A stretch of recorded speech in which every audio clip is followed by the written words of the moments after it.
Hey everybody, and good Monday evening. It's weather for Weather Geeks time. This is not going to be one of the longest Weather Geeks videos in the world because, yeah, we've got a pretty quiet week ahead of us with not too much in the way of notable weather until we head towards the end of the week and into the upcoming weekend. Let's do a little review of where we've been so far in March.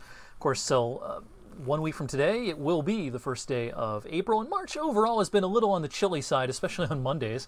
We've been below average each and every Monday of the month, including today. We were 1 degree cooler than average, with 49 this afternoon. That 49, that occurred pretty quickly this afternoon once the sun broke out. We kind of were in the 30s, and then the sun broke out, and temperatures jumped fairly rapidly earlier on today. The warmest temperature so far this month, of course, that very warm day we had back on the 14th when it was 75 degrees. Wouldn't it be nice to have that back in the forecast this week, but no such luck. All right, from north to south, the clouds finally did scour out today. It took a long time, though, especially in areas south of Interstate 80. This is from our Youngstown camera up a couple of hundred feet on our transmitter tower. And yeah, once the sun broke through, what a great looking end of the day and a beautiful sunset at 7:39 this evening.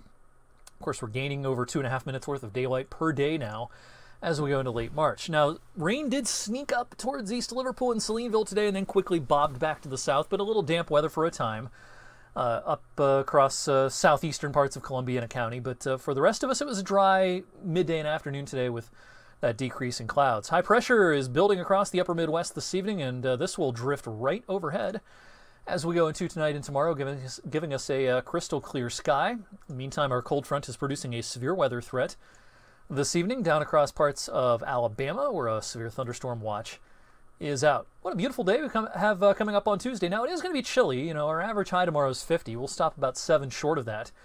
But not a cloud in the sky for most of the day. Just a beautiful, picture-perfect day, and another great-looking day coming up on Wednesday. The return flow around the backside of high pressure will send temperatures into the 50s on Wednesday. We'll also get into the 50s on Thursday, but I think it'll be a cloudier day. I don't think it's going to rain much, but there probably can be a shower at just about any point on Thursday, although they'll be pretty widely scattered. Not looking for a very rainy day overall. Temperature trends here, you know, this is kind of a typical graph that I would show anytime in early to mid-spring. Lots of ups and downs. We'll probably touch 60 or so on Saturday and then struggle to reach 40 on Sunday in the wake of our weekend cold front. Might even be a flurry in spots Sunday morning. And we'll stay chillier than average probably through the first couple of days of next week. But the longer range is starting to look pretty mild as we go deeper into the month of April. This is tonight's European weekly long-range temperature pattern, and the blues start disappearing as we go towards the end of that first week of April into the second week of the month. Looking pretty mild across the eastern third of the country as we go through, say, April roughly 7th through the 14th, maybe. If you find yourself losing patience a little bit with some of the chilly weather that we're likely to have at times over the next week or so, I do think better things are ahead in April. And my thoughts really haven't changed too much on April overall since we did our spring forecast a few weeks ago. Still thinking April will be a lot better than last year. Last year was a very chilly April, way below average through most of the month. This year should be a much more typical April, a much more typical gradual transition into springtime weather here in Eastern Ohio and Western PA. Thanks for watching Weather for Weather Geeks tonight. Another version of this video coming your way on Tuesday.